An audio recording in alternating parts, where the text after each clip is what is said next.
In today's video, I'll be talking with comedian Patrick Laborio.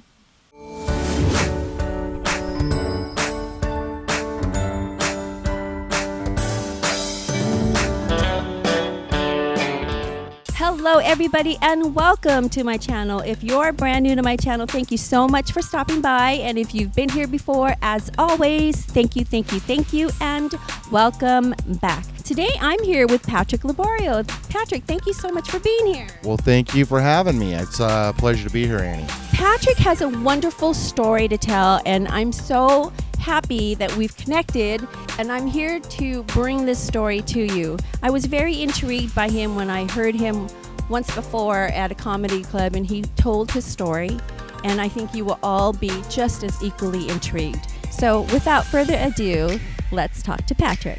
So Patrick, why don't you tell everybody a little bit about maybe your background?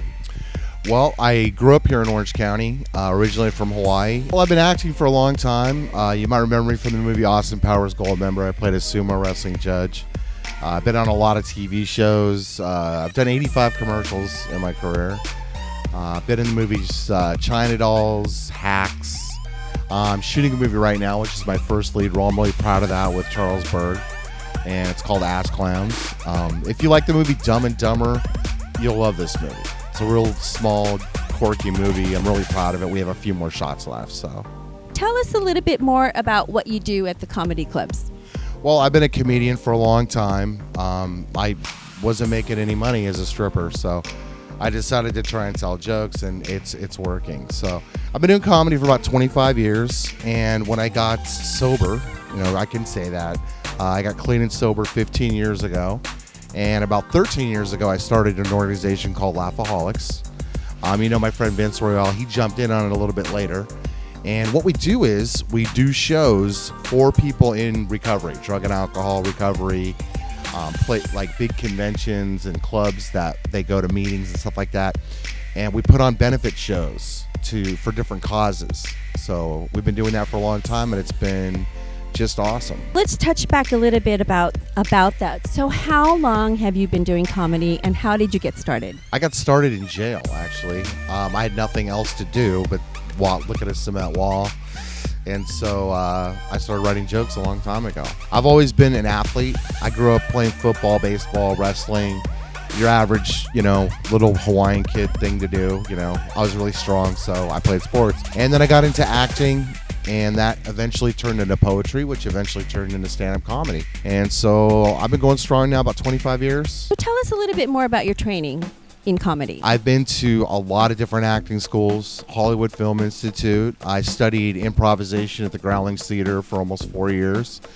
I studied under Jeff Jenna at the Improv Comedy Club school there for about a year.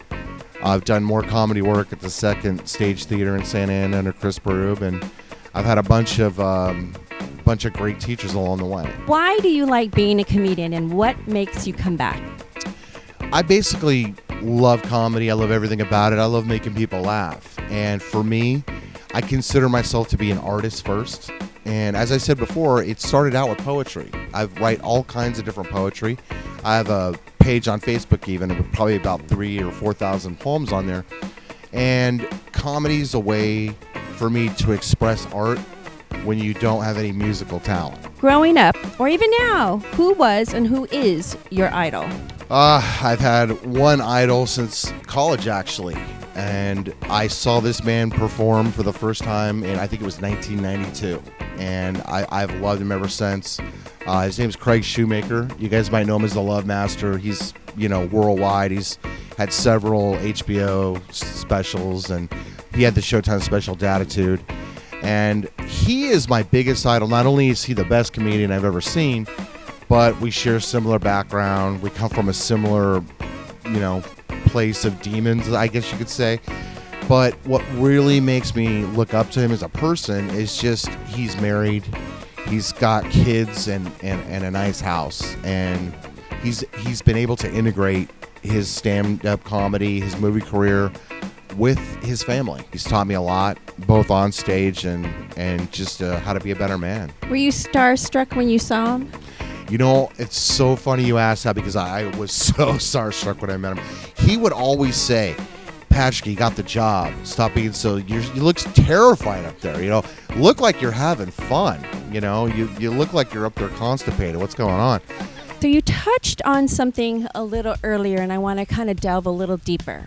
Okay. Tell us about your recovery.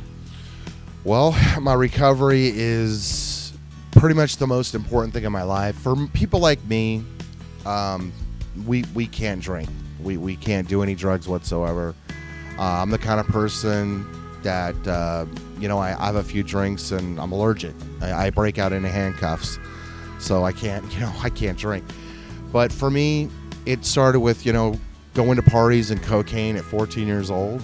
I got involved with some awful people who were dealing drugs and dealing guns. I've been shot. I've been stabbed. I've had a lot of awful things happen to me. And from there, I managed to get myself out of trouble. I went away to college and I graduated. But the drinking got worse than the cocaine. And it wasn't until I absolutely finally surrendered that I could not help myself anymore. That I needed the help of individuals that had been through my journey. And it wasn't until I totally conceded, waved a white flag and said, hey, can somebody help me? Because, I'm literally, I thought I was dying. So let's talk about your comedy and the Women's Recovery Campaign. What got you started into it? I know that you have a show tomorrow, so let's talk about that a little bit. Okay, awesome. Yeah, tomorrow night we have a show for the Foley House. We've been doing the show for about 10 years, and the purpose of this show is to raise money for single women that don't have anywhere to go that have kids. So for a lot of single moms, it's hard to actually go to treatment and get help when you've got little kids you've got to take care of. So this was an organization, the Foley House, that was started some years ago, and up in I think it's Whittier that the place is in, that helps women to get treatment that they need and help out with their kids as well. So this is a fundraiser we've done every year since. It's just one of our many fundraisers that we've done with the Laughaholics team. Why women's recovery and not men's recovery? Well, women smell a lot better. Okay, I'm going to be honest. No, all kidding aside here. This is just one of many fundraisers that we've done. I've also did the Rock Center Comedy Jam, which was to raise money for the Rock Center in Garden Grove. We did that show for about 7 years, and that was just to help people. Like it was mostly indigent people in treatment that they didn't have the money or the insurance to go somewhere else, and we did a fundraiser every year to help raise money for the Rock Center. And I've done shows for houses like the Foley House, but just the men's side of that. We've done shows for the Salvation Army, the Phoenix House, and we performed at different like AA and NA conventions all across the country. What one takeaway do you want viewers to know about you and about your campaign? Ooh, that's such a good question. The one thing I want people to take away from our program, Laughaholics, is the same thing I want people to take about me. It's not about talent. What we do with Laughaholics is try to basically inspire people to reach out. That's what it's all about. It doesn't matter that we're helping people in treatment. It could be the Red Cross. It could be handicapped children. It could be raising college fund money for kids that are in the inner city. It could be anything. The thing about Laughaholics is the same thing that I've done with Make-A-Wish Foundation or the other things that I work at, and that's showing people your passion. When you show people your passion, I think it inspires people to get up and have a purpose. The interesting thing about you that I like, and I'm just learning about you, is that you use your talents to leverage a platform to speak out for people who could not speak otherwise for themselves. I'm here with Nishi Taylor, who is Patrick's girlfriend. Nishi, thank you so much for being here. Oh, you're welcome. I'm happy to be here. So tell us a little bit about the kind of work that you do. I have my master's in social work, and currently I am a therapist at a rehab working with alcoholics and addicts. Very nice. And so what does this program mean to you and Laughaholics? This program is, I think, critical for people who are in recovery because one of the things that has been said to me over and over again is that when they are early in recovery especially, they get bored, and that's when they relapse.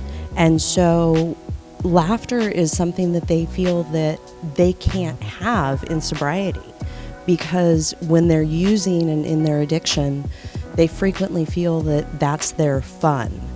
But when you have someone like Patrick and his friends who are comedians who put on these shows and are teaching them that in sobriety you can have fun and you can enjoy life, and life can get better in sobriety. You don't have to use, you can be sober and happy and have a good life. Well, that's it, everybody. Thank you so much for watching. We hope that you enjoyed this video. If you did, give it a thumbs up, right? That was a pretty good voice right there. And be sure, everybody, to check out Patrick's Facebook page. Be sure to check out his Instagram. Be sure to subscribe to his YouTube channel. I will have all that information down below in the description box, so be sure to check it out. Thank you, Patrick, for being here. Well, thank you very much, Annie. It was a pleasure being here. I really appreciate it. And if you haven't already subscribed, everybody, be sure to subscribe to my channel. Be sure to subscribe to Patrick's channel. Be sure to hit that subscribe button down below and the notification bell so that anytime I upload a video, he uploads a video, you'll be notified. Thank you all again so much for watching. We'll see you in my next video. Thanks, Patrick. Thank you, everyone. Thank you. If I find my way home, yeah. Wouldn't it be crazy? Would you still amaze me? Wouldn't it be crazy? Would you still amaze me? Thank you for watching. Be sure to comment and like below. I'm here today. No, today's video. God, Annie, say it right. Cut. Today's video, I'm talking with Patrick Laborio, a comedian